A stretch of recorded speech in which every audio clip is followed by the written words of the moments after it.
buenos días. Bueno, el objeto de esta mesa redonda que tengo el placer de moderar es la construcción de un ecosistema emprendedor de éxito, ¿no? Quiero agradecer tanto al Ayuntamiento de Fuenlabrada como al CIFE como a ENIT la oportunidad que tengo de moderar esta mesa, porque en mi opinión es una cuestión, un tema que me parece particularmente apasionante, ¿no? Una de las cuestiones que una investigación que estamos realizando entre distintas universidades desde hace aproximadamente un año y medio es la falta de consensos que encontramos acerca del término emprendedor-emprendedora, ¿no? Quizá esta sea una buena oportunidad para trasladar este tipo de debates pensando un poco en cuáles son las políticas públicas más adecuadas, cuáles son aquellas, de una forma o de otras, prácticas financieras, de una forma u otra, esas políticas o estas, de una forma u otra, apoyos que podemos encontrar dentro del ámbito sector privado. Creo que va a ser una oportunidad en ese sentido pues para dar, más en un contexto como el que nos encontramos aquí, de la administración local, ver un poco cuáles son las claves que quizás puedan permitir pues, que de una forma u otra se consolide un ecosistema emprendedor, ¿no? En este sentido, contamos con la presencia de una serie de ponentes que la verdad es que estoy encantado de una forma u otra de moderar, tienen todos una trayectoria profesional absolutamente envidiable. Voy a pasar a resumir un poco cuál es el currículum de cada uno de ellos, empezando por Joana de Armas Gandaria. Ha sido directora jurídica de la Facultad de Derecho de La Habana, es presidenta de la Red Iberoamericana de Jóvenes Líderes, también participa en unos proyectos transnacionales, en Conecta 2020, entre la Unión Europea y Latinoamérica, un proyecto que creo que si tienes oportunidad de un poco de comentarlo sería particularmente interesantes, y es promotora de Cuba Expertise. Seguimos con Silvana de Filipis, Silvana, que es licenciada en Filología Hispánica y es la gerente de las Empresarias Asociadas. Tienes en torno a 170 asociadas en la Comunidad de Madrid y bueno, creáis una red de una forma u otra de apoyo y de impartición de cursos en la dirección de emprendimiento. En siguiente lugar, pues, tenemos a Miguel Escasi, que ha sido, es ingeniero de telecomunicaciones por la Universidad de Sevilla, también tienes un máster en gestión de negocios por Cornell University, en Nueva York, si mal no recuerdo, y ha sido director de la Agenda Digital de Chile, ¿no? Y en la actualidad diriges una startup que se llama Joomers, si mal no recuerdo, que está orientada hacia el sector turístico. Y en último lugar tenemos a Salvador Molina, que, bueno, aunque figuraba en último lugar de su currículum un dato, ¿no? Es consejero de Telemadrid, pero es también presidente de Telemadrid. Tiene distintas, es presidente del foro Ecofin, es cierto, se dedica fundamentalmente a temas de emprendimiento digital también y negocios. Ha escrito diversos libros, ¿no? Como Talentocracia, Manual de Felicracia, con distintos autores, ¿no? También es una oportunidad estupenda para, de una forma u otra, pues ver qué puedo opinar acerca de uno de los temas que quería arrancar con esta mesa, que es qué podemos entender por ecosistema emprendedor. Si te parece, Joania. A ver, muchísimas gracias, Carlos, por la introducción. Muchísimas gracias a los facilitadores de este espacio. Yo siempre saludo con muchísimo agrado este tipo de iniciativas. Quería un poco brindar también la mirada desde América Latina, ¿no? Que es una región así como muy sui generis, muy tropical a veces, ¿no? Y se tiene a veces esta idea, estas fantasías acerca de una región que es muy heterogénea, pero que tiene un tremendísimo potencial. El ecosistema, en definitiva, de emprendimiento, evidentemente, como la palabra lo indica, es un organismo, o se entiende como un organismo vivo. O sea, no es una suma de varias partes, sino varios actores que confluyen en un objetivo común, ¿no? En América Latina, por ejemplo, desde mi organización, hablabas de que querías que hiciera mención a Conecta, que bueno, ya después explicaré realmente a qué nos dedicamos.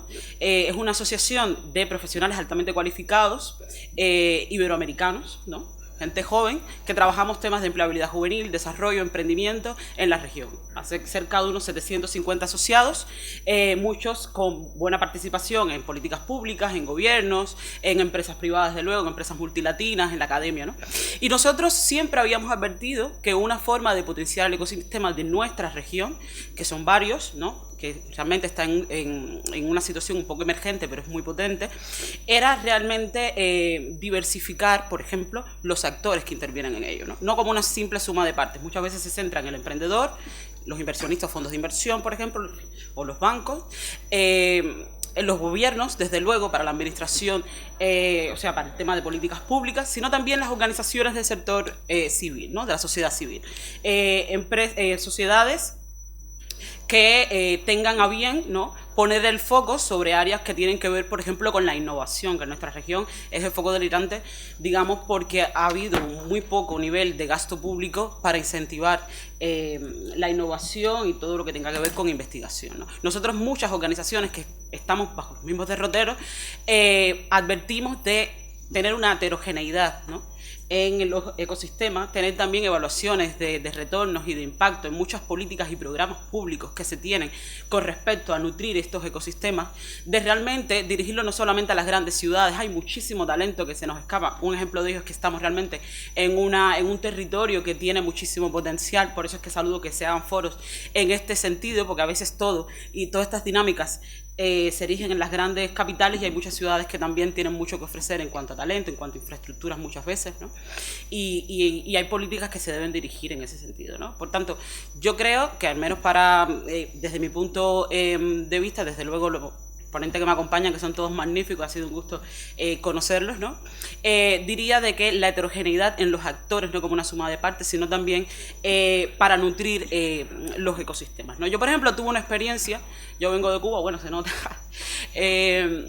y llevo en España 4 años, ¿no? Cuando yo salí de Cuba, que parece una canción, salí de La Habana, además soy de La Habana. Claro, yo trabajaba de funcionario público en la Universidad de La Habana, ¿no? Funcionario público, participaba en dinámicas con el Ministerio de Educación. Ajá. Entonces, yo llegué aquí a emprender. O sea, si ya emprender es difícil, se hablaba en el primer panel, que es un acto de tremendísima valentía, ¿no? Ya venir de casi de Saturno, ¿no?, porque es un estado socialista, de ser funcionario público, a venir a una economía de mercado. Yo nunca había hecho un pago por internet, nunca me había contratado un seguro, nunca había pedido un préstamo, porque, bueno, en Cuba no te dan préstamos, ¿vale? Entonces, llegar aquí a emprender justamente con todo lo que conlleva, porque no es lo mismo ser un desplazado, un expatriado, que ser un emigrante, que realmente pero es el mismo idioma, sí que sí, pero realmente hay unas distancias importantes. Yo recibí con muchísimo beneplácito encontrarme con un ecosistema muy nutrido en España, ¿no? Yo dije, pero ustedes, ¿por qué se quejan, no? ¿Cómo digo? ¿De qué se quejan si lo tienen aquí todo, no? Es maravilloso. Tienen inversores, gente que te escucha. O sea, yo me encontré con la ventanilla única del emprendedor, con servicios de la Comunidad de Madrid. Me encontré con un espacio fenomenal, que es el Madrid International Lab, que tiene un servicio de soft landing para emprendedores extranjeros. Y claro, estábamos ahí los rusos, costarricenses. Aquello era como unas Naciones Unidas en pequeñito, que a veces nos uníamos a hacer catarsis. Yo no entiendo esto, ¿para qué yo me vine aquí? Yo me buscar un empleo, que yo no puedo con esto, ¿no?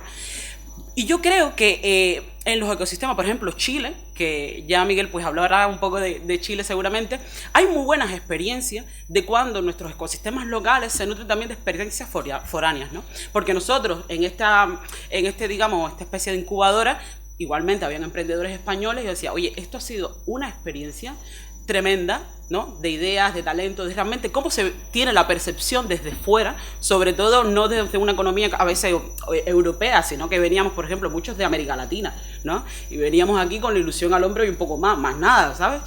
Y en plan a comernos el mundo, cuando realmente los recursos que teníamos eran muy limitados, sencillamente muchísima valentía y poder llevar a vías de éxito emprendimiento que quizás en nuestros países podía ser un poco más complejo, salvando un poco las distancias, pero era, me parece igualmente importante esa heterogeneidad, ¿no? Esa diversidad, ¿no? Que sea también inclusivo, que sea abierto, que implican a varios actores de forma, desde el punto de vista orgánico, ¿no? A veces a mí me invitan a algún tipo de iniciativa y dicen, oye, es que como tú eres, tú sabes, ¿no? Yo sí, ajá. mujer, o sea, que vienes de las minorías, ¿no? Tú vas a traer una riqueza. Oye, si tú quieres que yo me ponga en el photocall, yo me pongo, pero la idea es que si vengo, es que vengo a aportar, ¿no? Y eso es bastante común. Pero realmente la puesta en valor de esta diversidad, yo creo que es importante para cualquier ecosistema, digamos, de emprendimiento. Sí. Antonio Serrano Acitores, que antes no le he presentado, bueno, es abogado, doctor en Derecho y es experto en Derecho de Telecomunicaciones, Derecho Digital y Derecho Mercantil, ¿no? Y aparte eres CEO de Spartan Hack, que es una escuela de negocios que se dedica a cruzar una parte de emprendimiento con digitalización de una forma u otra. ¿Qué entiendes por ecosistema emprendedor? Bueno, la verdad es que lo primero que quiero hacer es agradecer el estar hoy aquí con todos vosotros, con tanto talento y tener la suerte de que nuestro ecosistema sea capaz de tener gente como Giovanni aquí, o como Silvana, o bueno, la experiencia que nos va a contar luego también Miguel desde Chile. Es verdad que nosotros tenemos 3 gorros, ¿no? Tenemos el gorro de abogados, en el grupo familiar de abogados, el grupo de emprendedores y el grupo de docentes. Con Spartan Hack y ahora también hemos montado un proyecto que se llama Space Techies, que es un centro de formación en competencias digitales para niños, único ahora mismo en España, ¿no?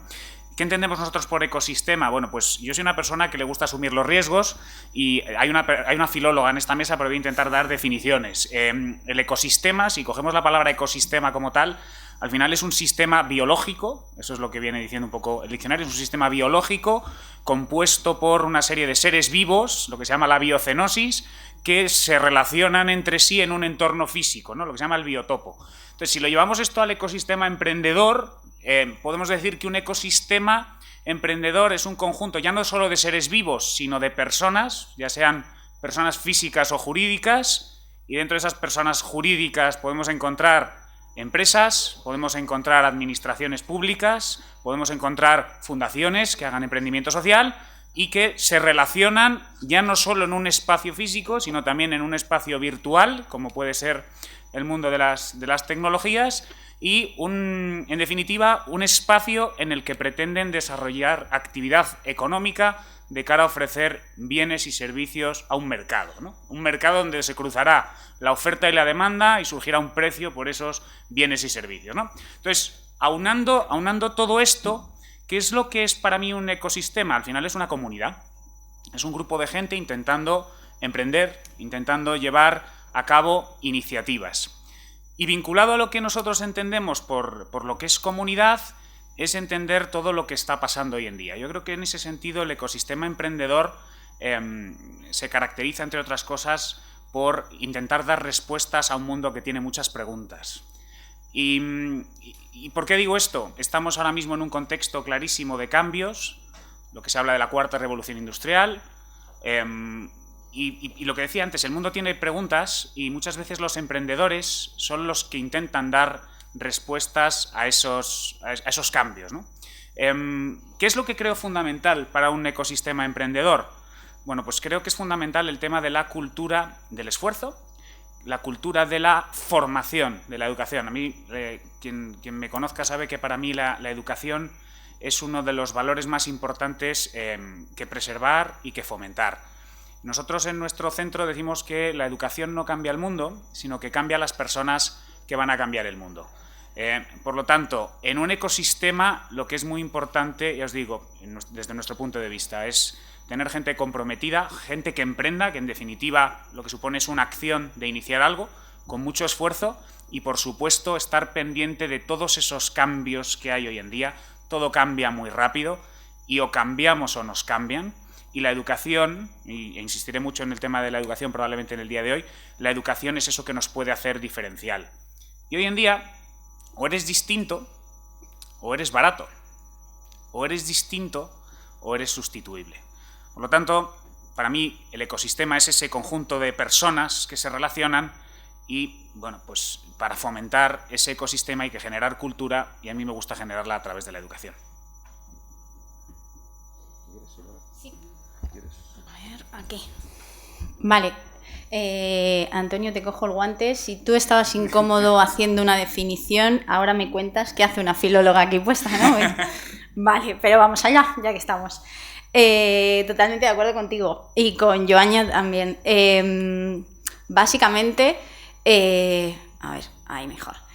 Básicamente, un ecosistema es algo vivo y yo creo que además también depende, no tiene nada que ver, si nos vamos a la naturaleza, no tiene nada que ver un ecosistema en el medio acuático con un ecosistema en el medio terrestre, ¿no? O sea, cambia la cosa ahí. Entonces, estábamos hablando antes con Joania, cuando estábamos aquí escuchando las mesas anteriores, pues de la diferencia de lo que hay, por ejemplo, pues bueno, ecosistema, cómo comenzó el concepto de ecosistema. Pues bueno, todos sabéis Silicon Valley, vale, pues yo le decía, digo, bueno, pues aquí estamos en Fuenlabrada, ¿no? Bueno, pues, hombre, hay que sacar pecho, está muy bien, y Javier Ayala fue el primero, pero bueno, no es lo mismo Silicon Valley que Fuenlabrada, ni queremos, ¿verdad? Pero sí hay que tener en cuenta en este momento, y creo que apunto un poquito, para no repetir, apunto un poquito en la línea que estabais hablando, las características de esos actores que forman parte del ecosistema y a la vez cómo esos actores, bien sean, y sigo un poco con el símil, bien sean depredadores o depende, ¿no? También, porque por ejemplo, pues bueno, todo el tema de las subvenciones públicas, de la fiscalidad, es parte del ecosistema. Pues ahí están los depredadores, si lo vemos desde el lado del autónomo, ¿no? Y todas estas cosas. Pero bueno, la forma en la que esos actores diferentes se relacionan es lo que marca la característica y la naturaleza de cada uno de los ecosistemas, y los que al final un poco deciden el destino de si va a ser un ecosistema sano o no, creo. ¿Seguimos? Sí, yo quería complementar un par de cosas. Lo primero, es un honor estar aquí con compañeros de mesa y de público tan geniales, y quiero comentar un par de pildorazos.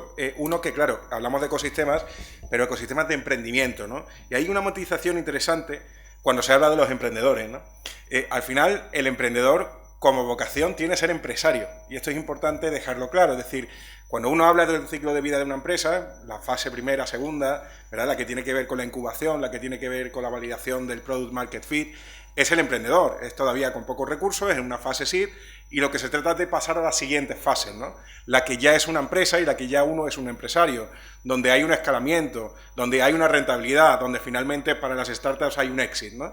Por lo tanto, es importante tener en cuenta que el empresario, en sus proyectos empresariales, el emprendedor en sus proyectos de emprendimiento tiene esa vocación de convertirse en empresario. Otra cosa distinta es la actitud, el espíritu emprendedor, ¿no? Que eso permanece siempre, y es la capacidad de tener esa creatividad, esa innovación, ese atreverse a dar nuevas soluciones a problemas, ¿no? Y eso no necesariamente depende de si uno es empresario, puede hacerlo incluso sin tener un proyecto empresarial.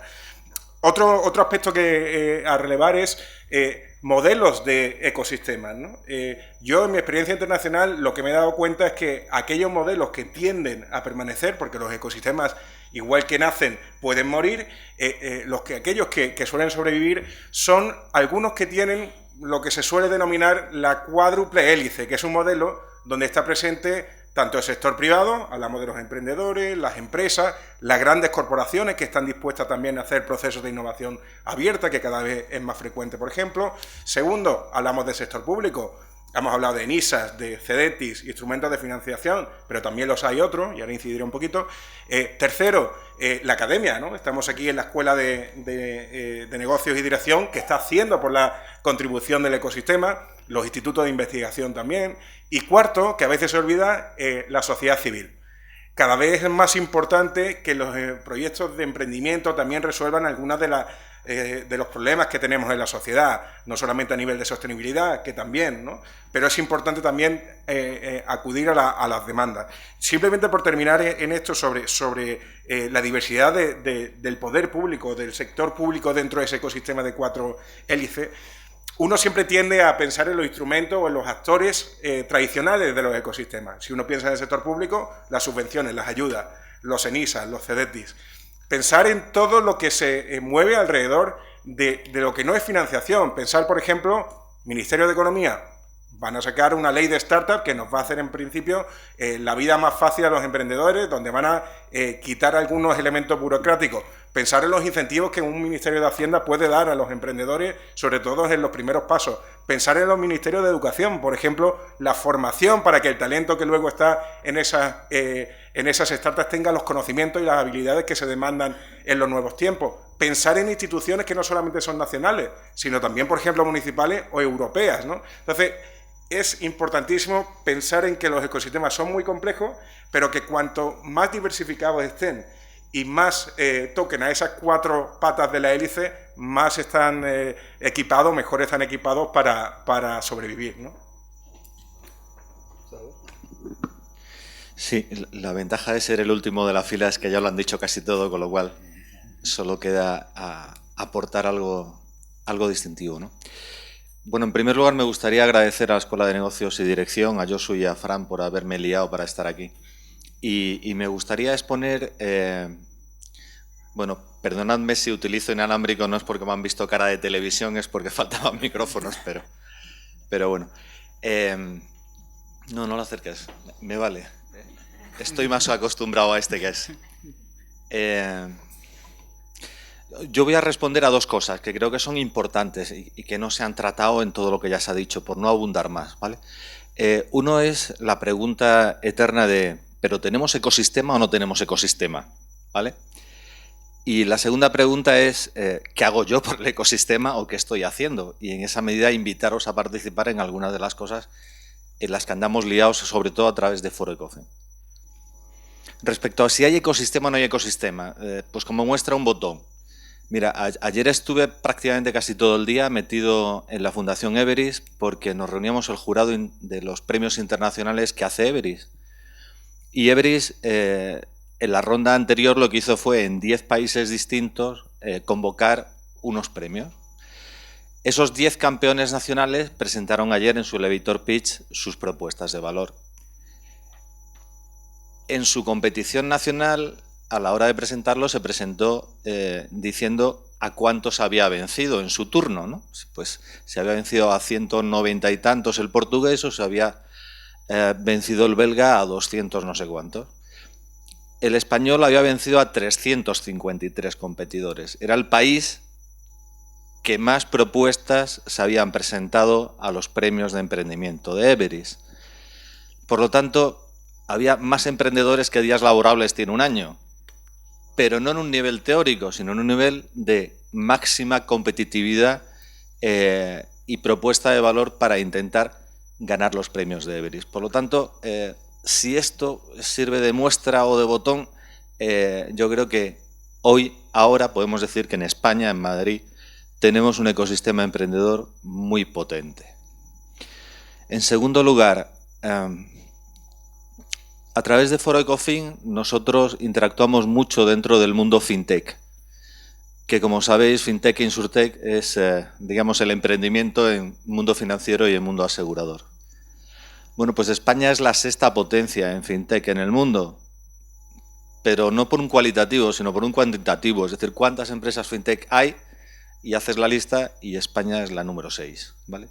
Por lo tanto, sí hay un tejido emprendedor y hay un ecosistema emprendedor y hay, yo creo que un grado de madurez bastante más elevada que el keynesismo español nos suele hacer pensar, ¿vale? Por lo tanto, yo creo que sí. Hace 10 años, hace 7 años, en la Comunidad de Madrid no había ecosistema. Ahora hay más de 100 coworkings privados, hay más de 50 iniciativas corporativas de hub, aceleradoras, incubadoras, etcétera, etcétera, y también el tejido público, ¿no? Antes hablaba Joana del Madrid International Lab. Es la plataforma, la pista de aterrizaje para proyectos, sobre todo a América Latina, que quieren aterrizar en España y se le presta durante un año las instalaciones con carácter gratuito para que aterricen, crezcan y ya se vayan a otro territorio, a otras oficinas o un coworking a desarrollar esa implantación.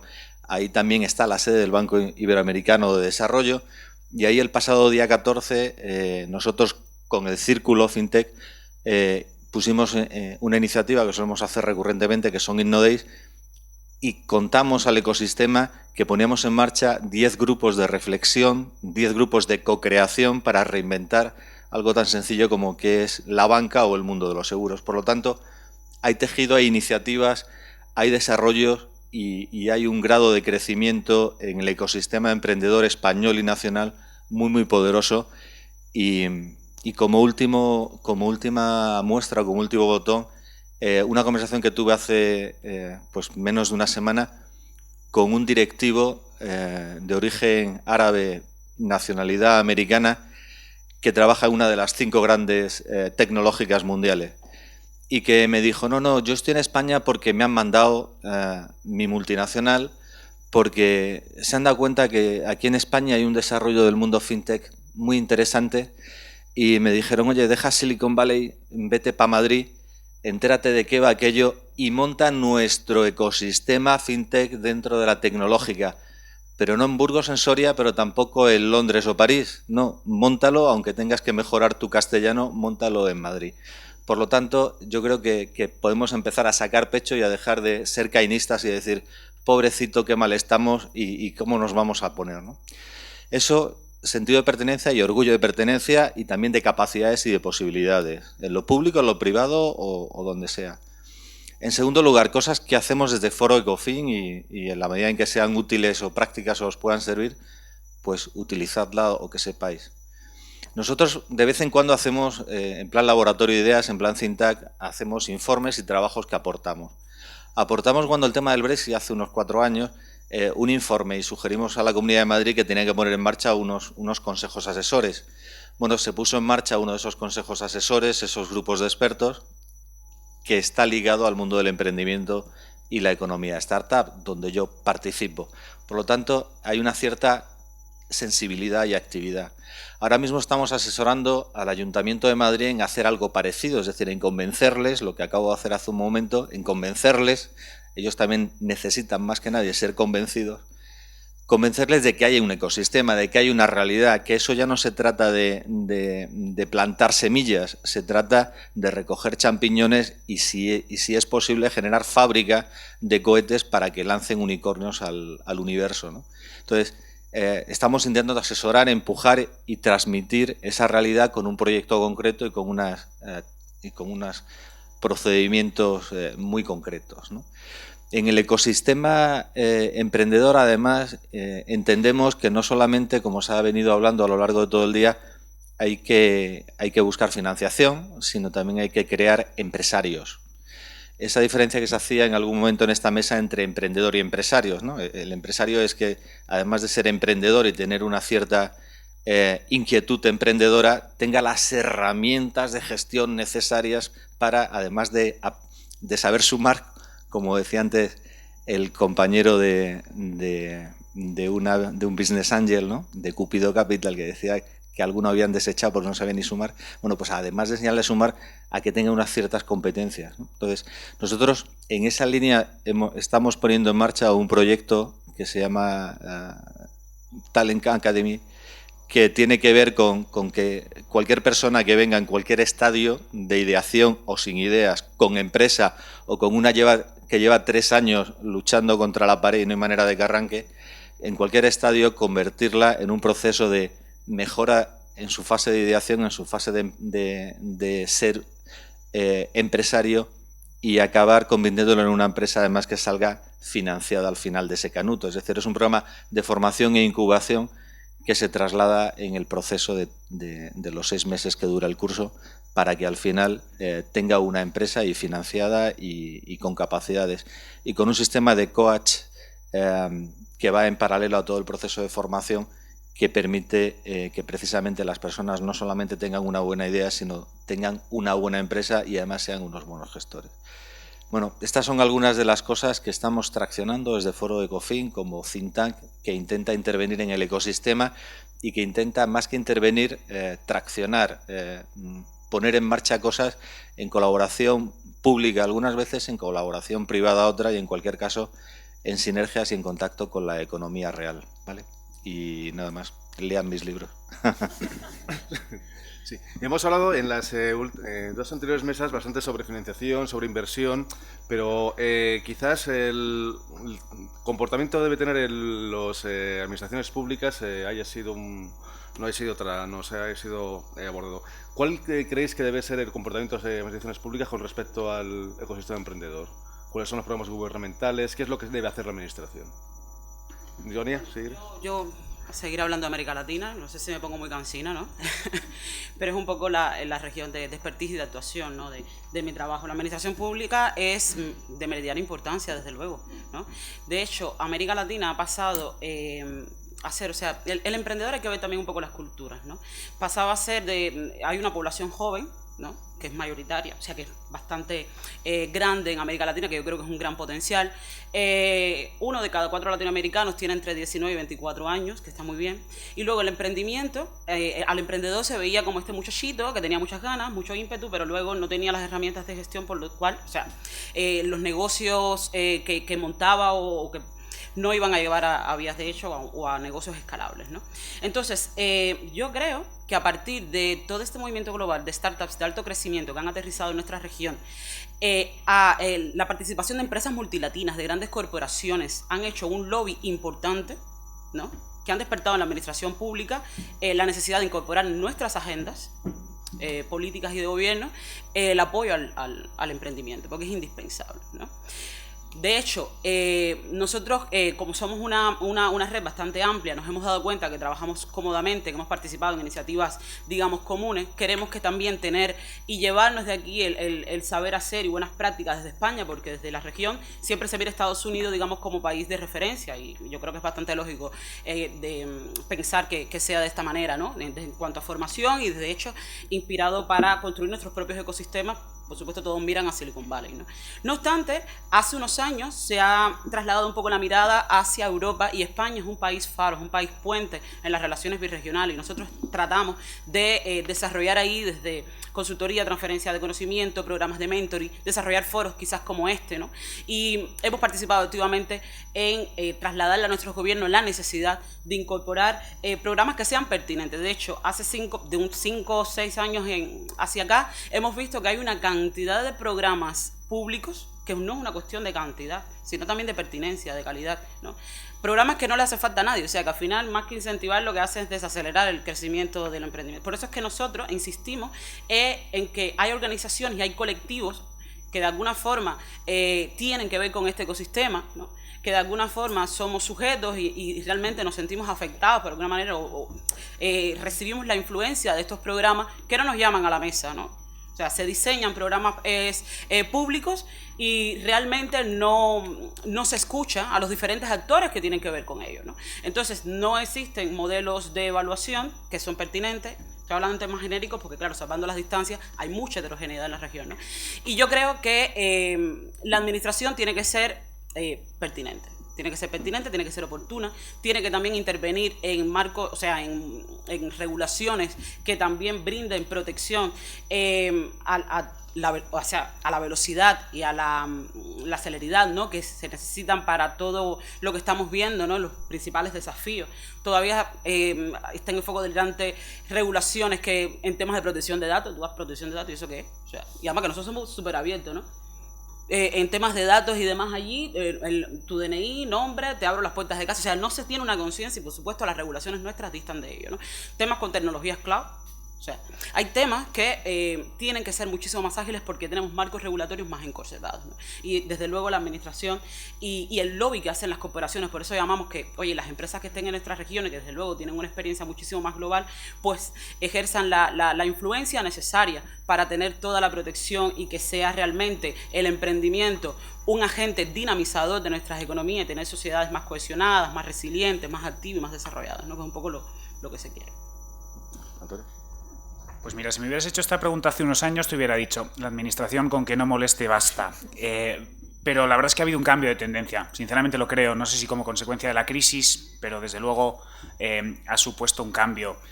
Nos encontramos con que vamos viendo, y ya os hablo desde mi calidad de jurista, cómo se está adaptando el marco normativo poco a poco al mundo de los emprendedores. ¿Qué es mejorable? Pues como todo, pero ya tenemos una ley de emprendedores desde el año 2013, tenemos beneficios fiscales para las inversiones en el mundo de las startups, y luego, ya que estamos hablando de ecosistemas, al final vemos que incluso las distintas administraciones, en función del territorio al que abordan, también van creando pequeños ecosistemas.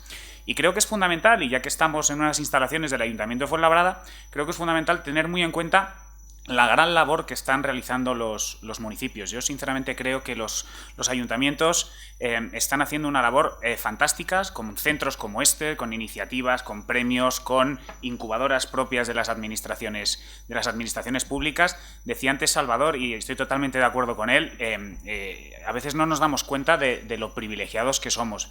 Y yo, cuando empiezo mis clases de Derecho Mercantil y me toca la parte de empresas en Derecho Mercantil 2, empiezo siempre, les traigo un texto del año 2012 de un emprendedor belga que vino aquí, que algunos lo conoceréis, François Derbé, que lleva Indexa Capital, que ha montado un montón de proyectos, y decía: España es un sitio fantástico para emprender. ¿Por qué? Por muchos motivos. Hay gente con muchísimo talento, lo hay. Somos también capaces de traer talento de fuera muy, muy potente. Y luego tenemos un ecosistema, me refiero a un clima, a una calidad de vida que no se tiene en otros sitios y que tenemos que aprovechar. Por eso las iniciativas que hagan las distintas administraciones, y ahí estoy de acuerdo, y no pretendo que esto sea una oda a España como la de San Isidoro de Sevilla en su momento, de qué bonitos son mis campos y mis flores, pero España está cambiando en el buen sentido. ¿Que se necesita más inversión? Probablemente. ¿Que se necesitan más mecanismos de financiación? Seguramente. ¿Que se necesita más cohesión en los ecosistemas? Sin ninguna duda. Pero lo comentaba antes también de Miguel. Ahora, si Dios quiere y nos estabilizamos de una vez políticamente a nivel nacional, pues a lo mejor el Parlamento es capaz de aprobar una ley de startups. Esto hace unos años era totalmente impensable. ¿Qué tenemos que hacer desde el sector privado? Pues intentar fomentar esas colaboraciones público-privadas, porque no solo se trata de decir lo que yo os decía antes, con que no me moleste la administración suficiente, no. Intentemos estar cerca de las administraciones públicas, de trabajar con ellos e intentar quitar esos prejuicios que tenemos muchas veces de no, la administración es lenta, la administración no funciona. Pues depende, hay administraciones digitales que son espectaculares. Un ejemplo lo tenemos hoy aquí en Fuenlabrada, pero yo trabajo mucho a nivel municipal con Alcobendas, con San Sebastián de los Reyes, con Pozuelo, aquí a nivel de la Comunidad de Madrid, y funciona francamente bien. Por lo tanto, yo soy siempre razonablemente optimista al respecto. Sí, cogiendo... Aquí. No, este está. Cogiendo un poco el hilo, quiero pues añadir la administración pública a dos niveles muy diferentes. Por un lado, la administración pública con mayúsculas, ¿no? Desde arriba, desde el Gobierno de España, con políticas que van, pues bueno, un poco en lo que ibas diciendo, ¿no? O sea, sí que se nota ese cambio, ese, bueno, ponernos las pilas y empezar a trabajar en esa línea, más que nada para adecuarnos a lo que estamos viviendo, ¿no? Entonces, por ejemplo, un poco, Carlos, creo que es también tema de trabajo tuyo, en cuanto a educación, por ejemplo, el programa de garantía juvenil, pues es una medida, o sea, al final estamos hablando de educación, ¿no? Pero viene siendo el Gobierno de España, o sea, al final es la administración. Pues son programas educativos que favorecen y hacen que todos esos jóvenes que están ahí, que hay que activarles, pues puedan servir a esas empresas e incorporarse a esas empresas para comenzar a trabajar. Pero sobre todo, nosotros por lo menos en la asociación lo estamos viendo mucho, la incorporación y bueno, las buenas prácticas que está trayendo la FP Dual. No sé, aquí hay muchas empresas que están incorporando pues esos chicos que están trabajando, que están entrando en prácticas, y al final hay que ir, la única manera de reciclarnos, y ya no solo es emprendedor, sino también es empresa, ¿no? Digamos que dejando un poquito al lado el tema startup, que bueno, personalmente como EMA no nos atañe, ¿verdad, Begoña? No hay tanto, ni tan calvo, no hay. Pero sí tenemos empresas y emprendedoras a otro nivel para seguir creciendo, ¿no? Pensando en ese exit. Pues la FP sí nos sirve muchísimo, ¿no? Y luego, bajando el nivel, bajando a esos municipios, y los municipios también chiquititos, que lo estábamos hablando antes entre charlas, ¿verdad?, con algunos compañeros que hemos ido conociendo a lo largo de la mañana. Sobre todo me gustaría destacar, además de que, por ejemplo, ya que estamos aquí, lo que decías, Fuenlabrada, y se ha dicho antes, es un referente en cuanto a coworking, en cuanto a espacios, en fin, es una maravilla estar aquí. Nosotras tenemos un convenio con ellos desde hace bien poquito y nuestra sede en Fuenlabrada está aquí en el CIFE. Aparte de todo eso, y sobre todo se ven los municipios más pequeños, a nivel de municipios y de corporaciones locales, lo que se está haciendo mucho es fomentar el asociacionismo allí donde no lo hay y alimentarle y darle, pues casi como una madre, ¿no?, alimentarle y hacer que crezca allí donde, donde quiere crecer, como nosotras en nuestro caso, ¿no? O sea, allanándonos el camino y poniéndonos las cosas fácil. Eso creo que es súper importante para que el ecosistema pueda crecer, ¿vale?, y para que pueda alimentarlo. Se está creando, por lo menos en Fuenlabrada, lo estamos viviendo todos los días, está sirviendo de abono para que se vaya creciendo. Y creo que el tema, dentro del ecosistema emprendedor y empresarial, el tema de asociacionismo y el trato de igual a igual es muy importante también. Entonces, bueno, si lo favorece, pues bendito sea, ¿no? Sí, yo aquí me vais a permitir, esta pregunta del rol del sector público me parece a mí súper interesante, daría también para una mesa larga. Yo voy a intentar dar una perspectiva doble, ¿no? Me voy a poner el sombrero de emprendedor, pero también a mí me tocó ser la administración pública, en este caso en Chile, como director, como responsable de las políticas digitales del gobierno de la presidenta Bachelet, y por lo tanto contrastaré ambas cosas. Primero, os voy a dar un par de ejemplos, uno que tiene que ver con la financiación del sector público y otro que no tiene que ver con la financiación, porque no todo es financiación desde el sector público, pero efectivamente si quisiera tomar una idea que estabas hablando, Silvana, yo me he centrado antes mucho en el emprendimiento tecnológico, las startups tecnológicas que sí están orientadas a un éxito. Efectivamente, la administración pública hace una labor importantísima y mucho a escala regional y municipal en los emprendimientos que no son tecnológicos y que tienen más otros beneficios, no orientados a éxito, que tienen que ver más con el autoempleo, que tienen que ver más con la formación, con dar alternativas de vida en núcleos menos grandes, ¿no? Y por tanto es importantísima esa labor. Pero volviendo ahora sí a las startups tecnológicas, yo creo que aquí en Europa, esto es algo común, no solamente en España, tenemos quizá a veces una excesiva cultura de la subvención. ¿Qué quiere decir? Que cuando pensamos en el sector público vemos la gran hucha y a ver cuáles son los instrumentos que están este año y somos una máquina de postulación a esos instrumentos y de gestión. De hecho, sabéis que hay muchas empresas que se dedican a hacer la intermediación, incluso hay todo un mercado creado de la gestión de las subvenciones, ¿no? Está bien, pero observamos que la cultura anglosajona y realmente los ecosistemas de startups ahora mismo los más prósperos son casi todos anglosajones. Ellos están más orientados a la cultura del incentivo, no tanto a la de la subvención. La gran diferencia es, claro, la subvención tú me la das y yo luego te justifico en qué he gastado esos fondos.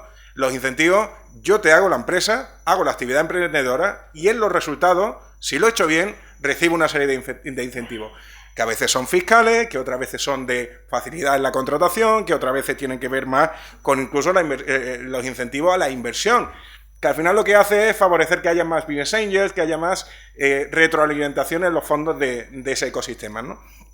Por lo tanto, lo sano es un equilibrio sano entre la subvención y los incentivos. Creo que se está avanzando en ese aspecto en España y en Europa, pero todavía quizá hay que equilibrarlo más. Os quiero dar un par de ejemplos. Uno tiene que ver, por ejemplo, con lo que no es financiación. Hubo un programa que se hizo en Chile, se llama Mi Empresa en un Día. El nombre es bastante intuitivo. Los que sois emprendedores y habéis sufrido lo que es el proceso de constitución de una empresa, las distintas administraciones, gente haciendo que sí, porque efectivamente da mucho dolor de cabeza, es un proceso tedioso de distintas administraciones, los registros por un lado, para escribir un libro, ¿no? Tú que has escrito tanto, Salvador, pues ese sería uno bueno, quizá. Ya tenemos uno para hacer. Exactamente, eso sería interesante. Fijaros qué sencillo, un programa donde lo que se hace es integrar en el back todo lo que tenga que ver con la interacción entre las distintas administraciones y en sus distintas capas, para que al final haya una ventanilla electrónica donde el emprendedor en una sola sesión pueda constituir su empresa, y además de forma gratuita. Bueno, pues eso, por ejemplo, se hizo y funciona. Y hubo un pico, se duplicó el número de emprendedores que en ese momento emprendían en Chile, ¿no? Fijaros que eso no tiene nada que ver con la financiación. Se trata de facilitar la burocracia para hacer las cosas más sencillas. El otro ejemplo sí tiene un poco que ver con la financiación. Fue el programa Startup Chile, que es un programa de quizás de lo que más orgullosos hemos estado en la gestión que hemos hecho allí. Fue galardonado con la por las Naciones Unidas, porque es un programa de aceleración y de incubación público-privado. ¿Qué ocurre? Casi todos los programas de aceleración, al final, la aceleradora suele tomar algo de equity, ¿no? de la empresa que acelera o que incuba. Bueno, pues esto fue un programa distinto, sobre todo por dos cosas. Primero, porque era público-privado. La administración lo hizo, pero en colaboración a grandes actores tecnológicos y empresariales del país, junto con la sociedad civil, junto con la academia. Y segundo, que los fondos que se dotaban pues eran, digamos, equity free, es decir, la administración los daba gratis, eran ayudas. No había, ok, te pongo 50.000 euros, pero me quedo con un 5% de tu empresa, ¿no? Y por tanto, era un ejemplo de colaboración público-privada para fomentar un ecosistema. La otra gran diferencia es que no se hizo para que los chilenos emprendieran, sino que se hizo con una vocación de hacer en Santiago de Chile un hub global y diverso. Para que os hagáis una idea, el 80% de la gente eran emprendedores internacionales. Solamente el 20% de ellos eran chilenos, ¿no? O al final eso, ¿en qué ha resultado? 5 años después, más de 1.500 empresas que han pasado por el programa, más de 1,5 billones de valoración conjunta, más de la mitad de las empresas sobreviven, más de 80 países participando. Es decir, eso es lo que ha hecho, yo le suelo llamar a veces la historia de cómo pasar de 100 a 10 en 5 años, es porque Santiago, hace una década, no estaba en el número 100 de los ecosistemas de emprendimiento y de innovación. Bueno, pues ahora está actualmente en el top 10, ¿no? Y Santiago de Chile se convierte en una referencia en América Latina de dónde emprender, ¿no? Pues eso se hace con colaboración público-privada, con un liderazgo desde el sector público, involucrando a los actores privados y por tanto, con cosas que no solamente tienen que ver con la financiación. Después encantado de daros más ejemplos, pero yo creo que esos son bastante gráficos, ¿no? Sí. Yo, si me permitís, no voy a hablar de que si la administración incuba o en Chile, sino voy a hablar de las administraciones que tenemos aquí, que son ayuntamientos, comunidades, administración central española, pero hay algo mucho más importante que todo eso, que es la Unión Europea. Y hay que girar la visión hacia la Unión Europea.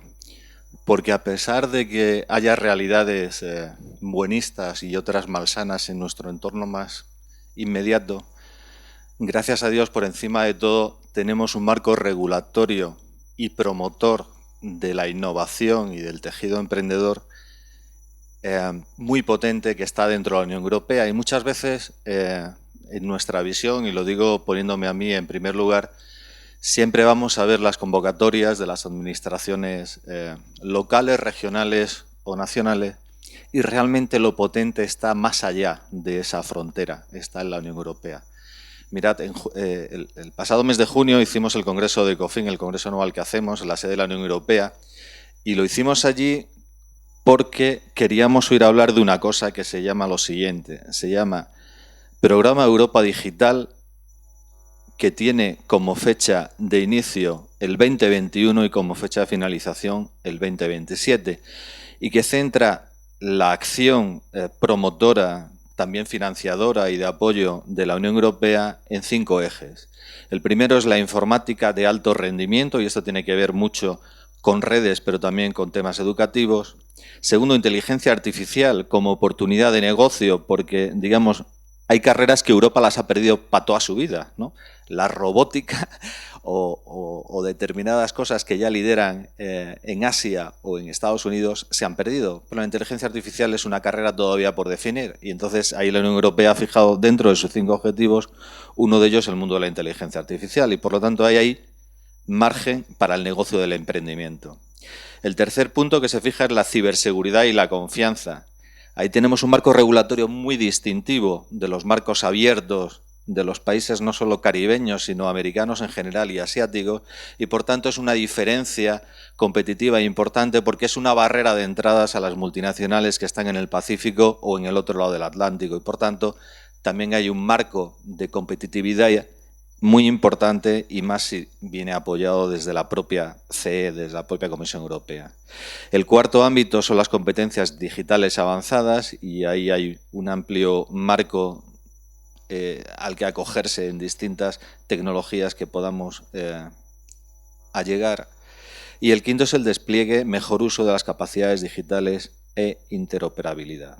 Da igual, el caso es que os quedéis con la copla de que dentro de la Unión Europea hay muchos programas que algunos tienen que ver con aportación de capital, otros tienen que ver con aportación de financiación, otros vienen incluso a apoyar la generación de redes con otros países donde proyectos que tengamos lo podamos interactuar con 2 o 3 países y de alguna manera de ahí obtener un apoyo superior, y que son planes de acción de educación avanzada, el tema del Horizonte 2020, el tema de FEDER, el tema de Europa Creativa, el tema del fondo InvestEU, propios fondos que tiene el Banco Central Europeo y que lo tiene distribuido a través de agentes nacionales. Es decir, si uno va a Caixa o va al Banco Santander, puede decir, oye, ¿qué hay de los fondos europeos para lo que yo hago?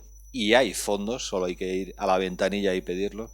Por lo tanto, hay un marco regulatorio macro que ayuda en legislación, ayuda en financiación y ayuda en generación de redes con otras iniciativas dentro de países de la Unión Europea que son muy potentes y habría que aprovecharlos. Esta es la parte positiva. Ahora, si queréis, os cuento la parte negativa. Me cambio de chaqueta, me pongo la chaqueta de periodista y analista económico, y tengo que reconocer que efectivamente desde que empezó la crisis de gobierno en España llevamos 4 años malditos en los cuales por los emprendedores no se está haciendo nada, sino lo que se está haciendo es poner zancadillas. Por ejemplo, y esto no depende de color político, depende de ineficiencia del sistema.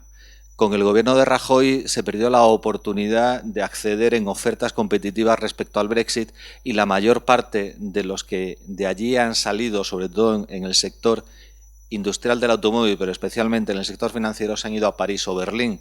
¿Por qué?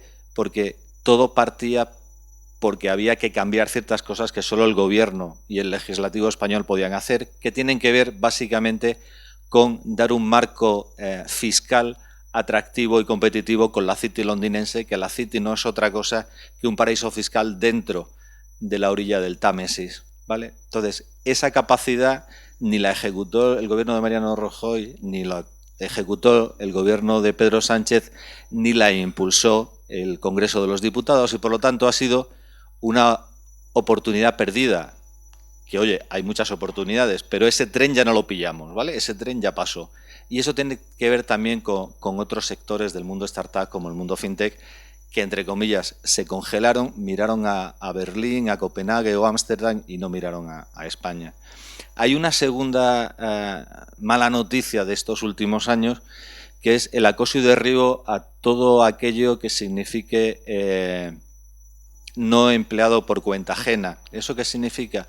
Que desde el mundo del autónomo, y al final los emprendedores todos somos autónomos, desde el mundo del autónomo, desde la agencia tributaria, se ha marcado como uno de los ejes a seguir fiscalmente y a perseguir.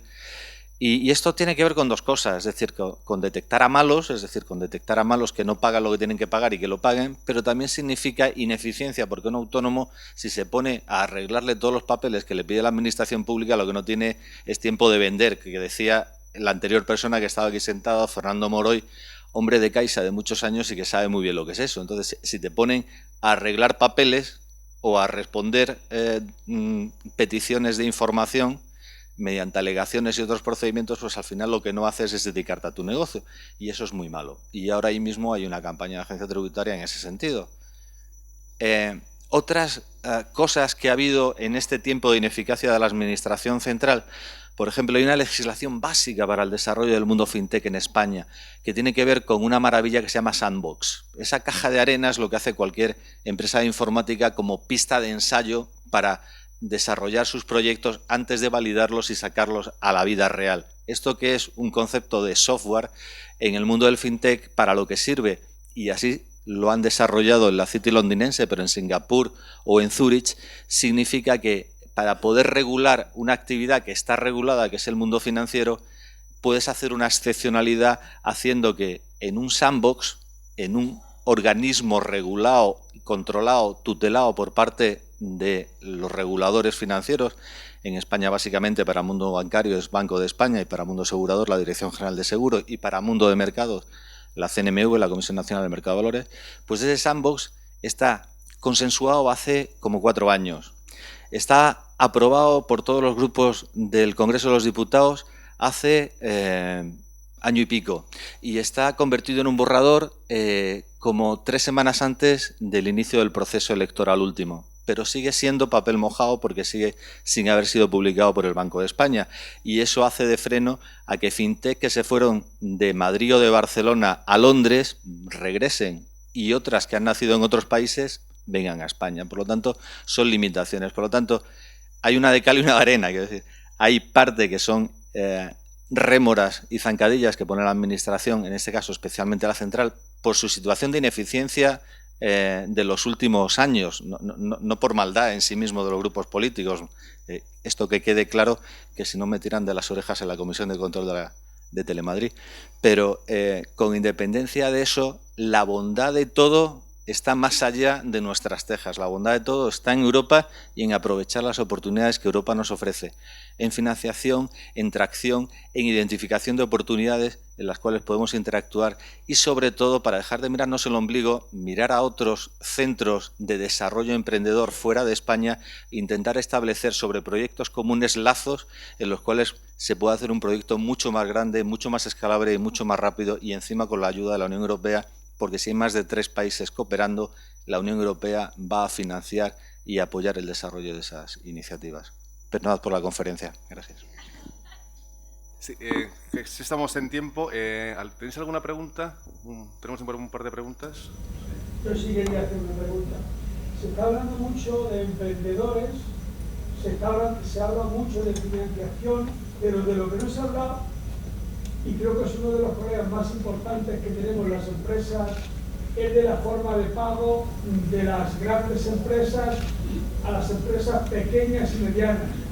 Por esa razón, la crisis, para mí, según mi opinión, el mayor daño que se ha hecho con la crisis no ha sido que no haya trabajo, sino muchas de las empresas que hemos cerrado, en las cuales me incluyo, y con mi edad he tenido que emprender de nuevo para poder seguir comiendo, quedándome en la ruina, que me van a quitar mi casa, es la forma de pago. Ese es el gran problema. Y hay una ley que está aprobada desde el 2000. Sin embargo, no hay ley sancionadora. Y por eso nos hemos quedado en la ruina muchísimos empresarios, repito, que me incluyo en ellos. Y en Fuenlabrada me conoce mucha gente, porque llevo toda mi vida en Fuenlabrada, y no hay, ni hablan periodistas, ni hablan ustedes, ni habla nadie. ¿Qué derechos tenemos? Cuando yo he hablado de esto, lo único que se me ha dicho, no firme usted los contratos, y digo, efectivamente, esa es la razón, la más sencilla, no firman los contratos, y tengo 2 razones. Me muero de hambre porque no tengo trabajo, me busco la ruina y sigo financiando a las grandes empresas. Y de eso no se habla, ni se aprueba la ley. La ley sancionadora, que la ley, ustedes seguro que la conocen mejor que yo, está aprobada. Eso se le presentó al señor Montoro, del cual estuve con él. Contestación del señor Montoro cuando gobernaba... No, Rajoy no. Cuando gobernaba Zapatero. Y la contestación, que él no la iba a aprobar, que él no la iba a presentar, que cuando subieran al gobierno la presentarían. Y tanto que hablamos de los catalanes, y me incluyo, que también hablo de ellos, de la separación, los que la metieron fueron los catalanes para que se aprobara en el Congreso de los Diputados. Y de eso no se habla. Y es el problema más importante que tenemos las empresas. No la financiación, sino que nos pagan. Igual que, seguro que ustedes lo conocen mejor que yo, en Europa parece ser que la forma de pago es entre 30 y 60 días. Aquí, 240, cuando quieren, te guardan la factura en un cajón, tú tienes tu contrato firmado, no lo respetan, en fin. Me gustaría que de eso se pudiera hablar. Yo, si me permites, de eso sé un poquito y si me permites, no solo te doy la razón, sino te doy algunas pinceladas para que entiendas la situación. Yo apoyé a la plataforma multisectorial de la morosidad desde una asociación que era la Asociación de Gerentes de Crédito. Los gerentes de crédito o credit managers son los que llevan la gestión de cobros y pagos a las empresas. Y efectivamente el grupo parlamentario e impulsor de esa legislación, de la que luego fue la Ley de Medidas contra la Morosidad, fue CiU, ¿vale? Convergencia y Unió, que en paz descanse. Y se hizo con el consenso de todos los grupos políticos esa legislación. Pero esa legislación, esa ley, tenía que ser de alguna manera complementada con con un reglamento que llevara a cabo el régimen sancionador que preveía la ley. La ley tampoco era un concepto buenista de convergencia y unión, era simplemente la transposición de una normativa de ámbito superior que era de la Unión Europea, una directiva europea, y por lo tanto había que transponerla sí o sí. Pero es verdad que el impulsor, el ariete dentro del Congreso de los Diputados fue Convergencia y Unió. Esto se lleva a la práctica, se regula y se aprueba. Ya en la aprobación hay una maldad, y es que cuando se aprueba esa ley, es verdad que tú lo ves, como lo veo yo, desde el punto de vista de las empresas que no nos pagan, pero el legislador lo veía desde los ayuntamientos que no pagan. Y entonces, arrimando el asco a su sardina, empezó a entrarle los tembleques y las dudas.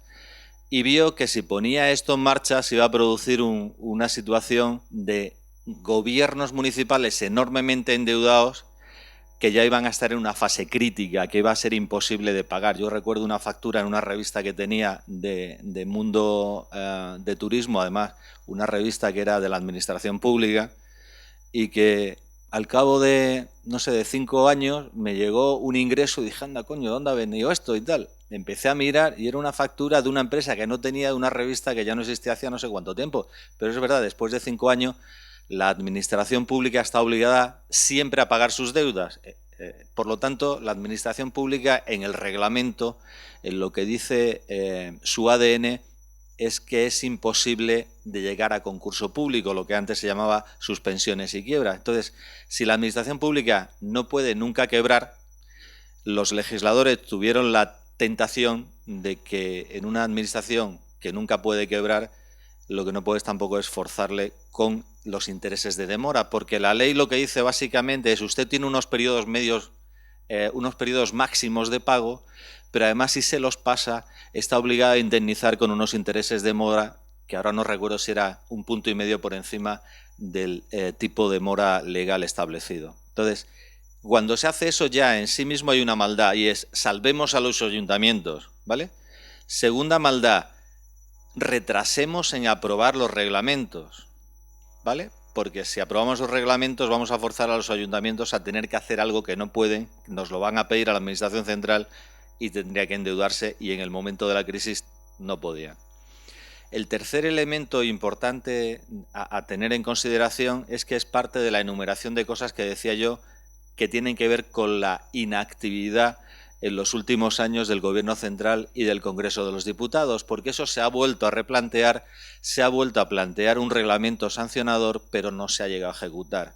Y ahí tienen que ver, en la teoría de la conspiración, si quieres ya me abajo al ruedo, y como esto no va a salir, ¿verdad?, en la Asamblea de Madrid, pues te digo que en la teoría de la conspiración hay grandes lobbies económicos que impulsan a que esto no sean porque viven precisamente de ese retraso en las facturas.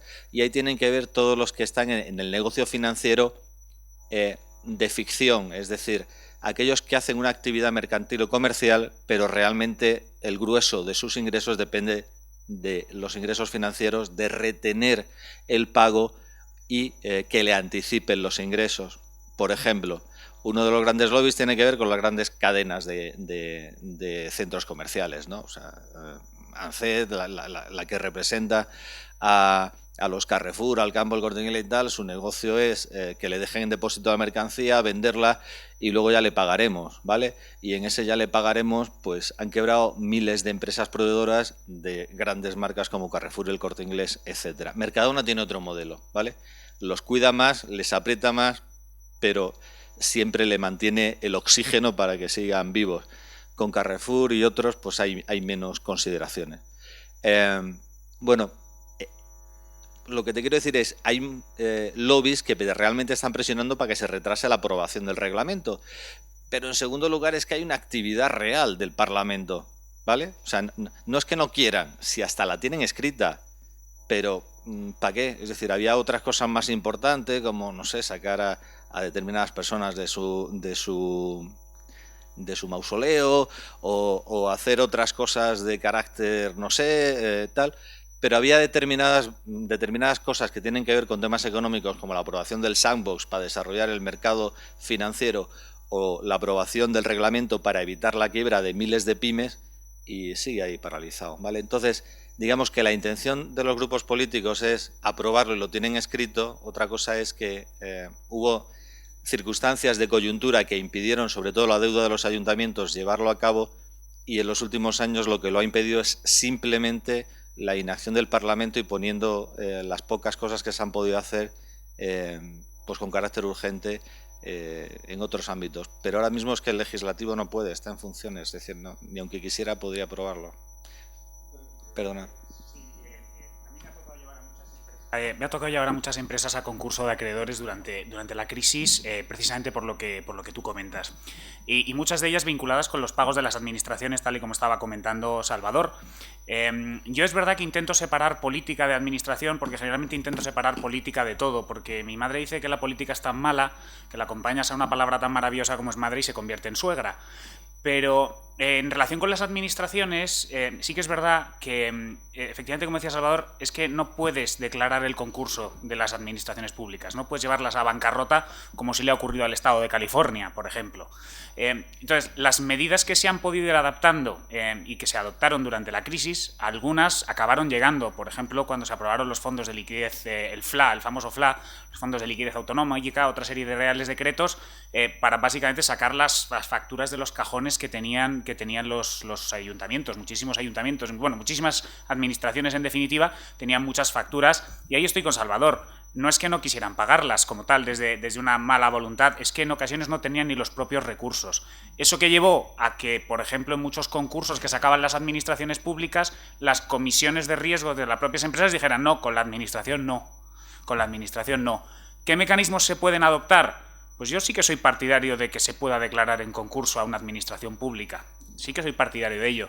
Y si en un momento determinado, como ha pasado, hay que rescatar a una administración, que se la rescate. ¿Cuál es el problema de todo eso? Que al final acaban pagándose las empresas, y ¿cómo acabamos pagándolo todos los demás? Pues probablemente a través de más impuestos, ¿no?